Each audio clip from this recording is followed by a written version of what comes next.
Thank you for clicking Dr. Samurai Minute Lecture.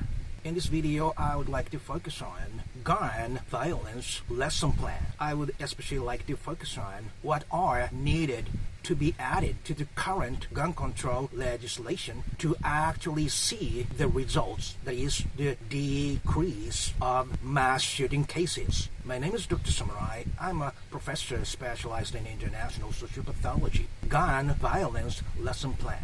The current gun control legislation pretty much covers legal access to weapons, which itself is very effective because mass shooter mentality does not enable them to access illegal sources like gangs and so on. However, the reality is we are actually seeing mass shootings such as Highland Park shooting, even after Buffalo shooting and Uvalde shooting. Why is that? There are multiple elements that have to do with the mass shootings. However, here I would like to tell you only the most effective measures that could actually lead to the decline of mass shootings. Oh, if you like this kind of social discussions, please click the green and yellow Good Lecture logo.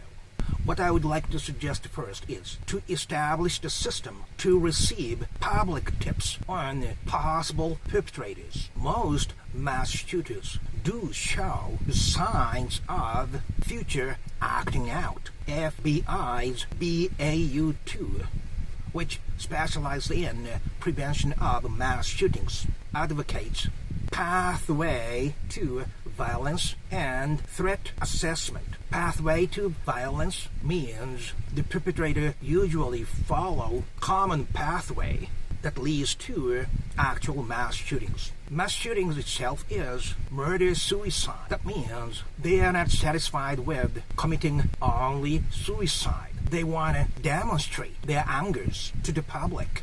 That's why they involve others. And this disposition to show their anger actually starts before they are acting out. And those who are close to them can actually see them. So, for example, 24-hour hotline for possible mass shooter tips is publicly established that would tell us so many cases of possible mass shootings. And threat assessment is actually how realistic their acting out will be. And there are two main things. One is the actual purchase of guns, and the other is actual preparation of their acting out, such as practice shootings and so on. These indicate they are into the phase of actually doing it, and these are a very reliable sign. In addition to these public tips, as is highly pointed out, school staff should be trained for the understanding of mental health issues related to mass shooters. These trainings should be provided by the professionals in the field. And once the school staff, including teachers, are familiar with the basics of telling the possible mass shooters, they could tell which students are risky. That could lead to practical prevention. However, what we should never forget about is not to produce these perpetrators in the first place, and they are produced by dysfunctional parenting, which is usually neglect or excessive interference with the growing child's mind. And listen to this very carefully. What is most crucial is the first 3 years of their life, because during the first 3 years of life, the child's brain is physically growing, and also their synapses, the brain networks, are formed during those 3 years. So it means the child's brain is actually growing during the first 3 years, and the impacts on their brain during those 3 years is fixed for the rest of their lives.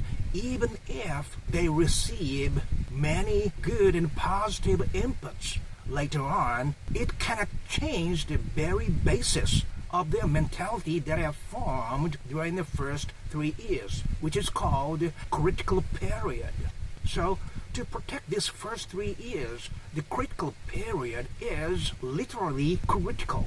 And if you can protect the brain of your child from negative and damaging environment during these 3 years, their positive mental basis is established that could be resilient enough to the later negative environment. And one critical advice regarding American parenting is weaning seems to be too early in most American families. Of course, there are some exceptions.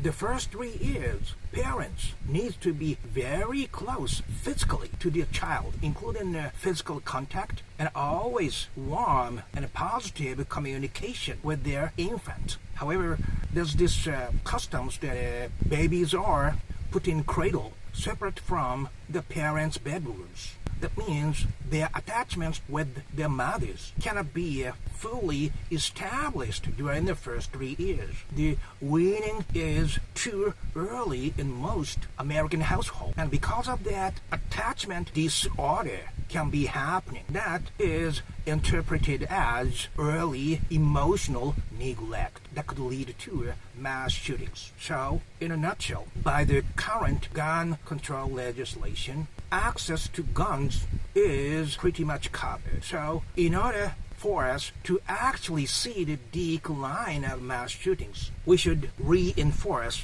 1. Establishment of public tips system, 2. School staff training by the professional, and 3. Systematically delay the weaning in families so that it could block attachment disorder from happening. And once these 3 are to be covered, we should start to see the actual result of decreasing of mass shooting cases.